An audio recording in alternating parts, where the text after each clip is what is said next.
ताजमहल को जल्द ही तोड़ना पड़ सकता है। क्या इसके पीछे छुपी है कोई गहरी साजिश? जिस जगह अभी ताजमहल बना हुआ है, दावा किया जा रहा है कि वहाँ पहले शिव का मंदिर हुआ करता था, जिसे शाहजहां ने तुड़वा कर ताजमहल बनवा दिया। तो क्या अब जल्द ही ताजमहल को तोड़ दिया जाएगा और उसका भी वही हाल होगा जो बाबरी मस्जिद का हुआ? वैसे 2018 में पहले ही सुप्रीम कोर्ट सेंट्रल और यूपी स्टेट गवर्नमेंट से कह चुका है कि या तो ताजमहल की अच्छे से देखरेख करें, नहीं तो इसे बंद कर दे या गिरा दे। ताजमहल को तुड़वाने के पीछे 3 रीजन बताए जा रहे हैं। Number 1 pollution, number 2 religion, number 3 Taj Mahal की लोकेशन। सफेद रंग का ताज पहले पीला हो रहा था, लेकिन अब पॉल्यूशन इतना ज्यादा बढ़ गया कि ये भूरा और हरा होने लगा है। पिछले 10 सालों में ताज का हाल बद से बदतर हो गया है। आगरा की फैक्ट्री और पास की तेल रिफाइनरी और गाड़ियों के कारण सफेद संगमर से बनी इमारत साल दर साल पीली पड़ती जा रही है। लेकिन अब यमुना नदी में पनप रहे बैक्टीरिया ताजमहल की संगमरमर में बड़े पैमाने पर घुस रहे हैं और हरे काले रंग के अवशेष छोड़ रहे हैं, जिससे अब ताजमहल हरा भी हो रहा है। ताजमहल का दूसरा संकट धर्म का है। यमुना किनारे जिस जगह ताजमहल बना है, वहाँ साल 2012 में राजा परमर्दी देव ने भगवान शिव का मंदिर बनवाया था, जिसे तेजो महालय कहा जाता था। और हाल ही में इलाहाबाद हाई कोर्ट में एक याचिका दायर की गई है, जिसमें अदालत से ताजमहल के उन 22 कमरों को खोलने की मांग की गई है जहाँ प्राचीन शिवलिंग होने का दावा किया गया है। ताजमहल की दीवारों की नक्काशी में धतूरे का फूल और ओम बने होने का दावा किया जा रहा है। पीएन ओक ने ताजमहल पर लिखी किताब द ट्रू हिस्ट्री में ये साबित करने की कोशिश की है कि शाहजहां ने तेजोमय महल नाम के एक शिव मंदिर पर कब्जा करके उसे ताजमहल का नाम दिया था। कई हिंदूवादी संगठन ताजमहल को शिव मंदिर साबित करने पर अड़े हुए हैं। ताजमहल को तोड़ने की तीसरी वजह उसकी ज्योग्राफिकल लोकेशन भी है।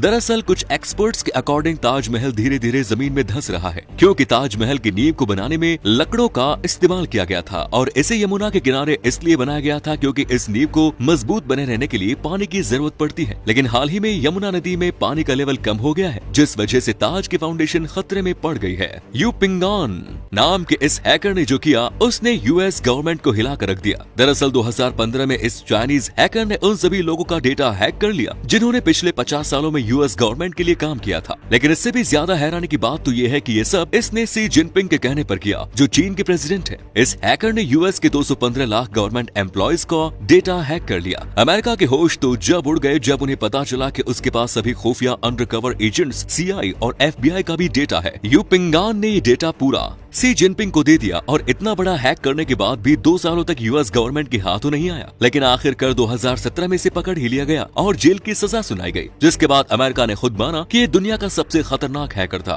भारत और पाकिस्तान के बंटवारे में हर चीज का बंटवारा हो गया, लेकिन आजादी के बाद भी पाकिस्तान के लिए भारत ही नोट छापता था, क्योंकि उस वक्त पाकिस्तान खुद का सेंट्रल बैंक नहीं था। इसलिए भारत पाकिस्तान के बंटवारे के बाद भी कुछ समय तक आरबीआई ही दोनों देशों के सेंट्रल बैंक के तौर पर काम करता था। उस वक्त दोनों देशों के लिए नोटों की छपाई नासिक रोड के सिक्योरिटी प्रिंटिंग प्रेस में होती थी। पाकिस्तान के लिए छपने वाले इन नोटों पर भारत के ही बैंकिंग अधिकारियों के सिग्नेचर होते थे और इन नोटों में गांधी जी की जगह किंग जॉर्ज की फोटो होती थी। लेकिन 1 साल बाद 1948 में पाकिस्तान खुद का बैंक ऑफ पाकिस्तान खुल गया और वो अपने लिए खुद ही नोट छापने लगा। लेकिन पाकिस्तान आज भी इसके लिए भारत का दिल से शुक्रिया करता है और अपने ऊपर भारत का एहसान मानता है, क्योंकि बैंक ऑफ पाकिस्तान की वेबसाइट में साफ साफ लिखा है कि पाकिस्तान ने आरबीआई की सेवाओं को भली भांति स्वीकार किया है और तहे दिल से माना है। अमरनाथ हिंदुओं का धार्मिक स्थल है, लेकिन हैरानी की बात तो ये है कि इसके बावजूद इसके आसपास कोई हिंदू घर नहीं है और इस मंदिर की देखभाल आसपास रहने वाले मुस्लिम परिवार ही करते हैं। हर साल लाखों की संख्या में हिंदू अमरनाथ की यात्रा करने आते हैं, लेकिन हिंदुओं की इस पवित्र यात्रा के पीछे मुस्लिमों का बहुत बड़ा योगदान है, क्योंकि करीब 167 साल पहले एक मुसलमान ने ही पहली बार बाबा अमरनाथ की इस गुफा को ढूंढा था। करीब 13,000 फुट की ऊंचाई पर स्थित अमरनाथ गुफा के बारे में पहले किसी को नहीं पता था, लेकिन एक दिन एक मुस्लिम चरवाहा बूटा मलिक अपनी बकरियां चराते हुए यहाँ तक पहुँचा तो उसे अचानक इस गुफा के दर्शन हुए। चरवाहे ने ये बात गांव वालों को बताई तो लोग दर्शन के लिए यहाँ पहुँचे और तब से ही अमरनाथ गुफा से मुस्लिमों का रिश्ता जुड़ गया। अभी भी अमरनाथ यात्रा के लिए घोड़े चलाने वालों से लेकर दूसरी जरूरतों के लिए वहाँ के मुस्लिम लोग सालों से इस यात्रा में मदद करते हैं। सीबीएसई ने हाल ही में 11वीं और 12वीं क्लास के सिलेबस को बदल दिया है, लेकिन इस बदलाव के बाद हंगामा खड़ा हो गया, क्योंकि सीबीएसई ने मुगल से रिलेटेड सारा सिलेबस हटा दिया। लोगों का कहना है कि ये सब मुस्लिम धर्म को दबाने के लिए और हिंदू धर्म को ऊपर उठाने के लिए किया गया है, जबकि सीबीएसई का कहना है कि बच्चों के ऊपर से बोझ को कम करने के लिए सिलेबस को कम कर दिया गया है और मुगलों का इतिहास किताबों से इसलिए हटा दिया गया क्योंकि उनके बारे में सिर्फ एक तरफा बातें लिखी गई है। किताबों में मुगलों के बारे में सिर्फ अच्छी बातें और उनके अच्छे काम लिखे गए हैं, लेकिन उनके बुरे कामों के बारे में कुछ नहीं बताया गया। इसीलिए एनसीईआरटी की किताबों से शाहजहां और औरंगजेब को महान बताने वाले चैप्टर को हटा दिया गया है। फिल्म की शूटिंग करने के लिए एक मोटी रकम रेलवे को देनी होती है। शूटिंग के टाइम ट्रेन के इंजन और 4 बोगियों की जरूरत हो तो रेलवे एक दिन के लिए 50 लाख रुपए चार्ज करता है। A1 कैटेगरी वाले स्टेशनों के लिए लाइसेंस फीस पर डे के हिसाब से 1 लाख रुपए फिक्स की जाती है। B1 और B2 कैटेगरी वाले स्टेशनों के लिए 50,000 रुपए पर डे देने होते हैं। और तो और अगर शूटिंग बिजी सीजन के टाइम में की जा रही है तो उसके लिए 15% अधिक चार्ज देना पड़ता है। मूवी में अगर शूटिंग के लिए मालगाड़ी का यूज होता है तो कम से कम 200 किलोमीटर का चार्ज फिक्स होता है। अब चाहे डायरेक्टर उसे 500 मीटर ही क्यों न चलाए, यानी कि मूवी मेकर को 4,26,000 पर डे रेलवे को देने होंगे। सबसे मजे की बात यह है कि शूटिंग के दौरान अगर ट्रेन को बीच में रोका जाता है तो उसके लिए भी मूवी मेकर को 900 रुपए प्रति घंटे का एक्स्ट्रा चार्ज देना पड़ता है।